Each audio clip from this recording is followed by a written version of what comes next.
Uta na Bisaya or Lauoy mga kainahan. For today's video og mayong adlaw. So naglauoy ko dra og dabong og kaning puso sa saging mga kainahan. Then namantay sweet corn. So giapilan pud ako ng sweet corn din.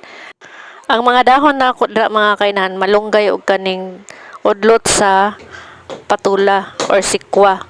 Unya ako nang gilatan o gipabukalan ako daan ang kanang dabong. Then pag humagbukal ako nang giyabo ang iyang unang sabaw din gi ilisa na po na ako na siya bagong sabaw bago na ko gilunod ang kaning puso sa saging. Medyo lata na ang dabong dra o kanang puso sa saging mga kainahan. Ako nang gisunod dra ang sweet corn din. Akong subak dra kanang sinugbang isda or sinugbang burot.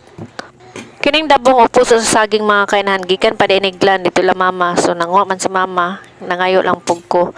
Then og kaning udlot sa kaning patula or og kaning malunggay diri lang pud ni sa tugkaran nako kay naman koy isa ka punuan nga tanom. Kini day akong dabong mga kainan mga tulo day ni kabuok din dili man jud ni mahurot og luto or dili pud ni mahurot og kaon kung lutoon ako tanan.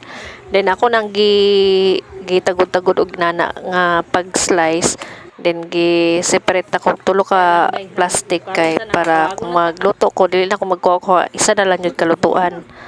Unya gibutan ako sa ref para di madaot. Susunod na ko'y gulayon or gataan lami na siya.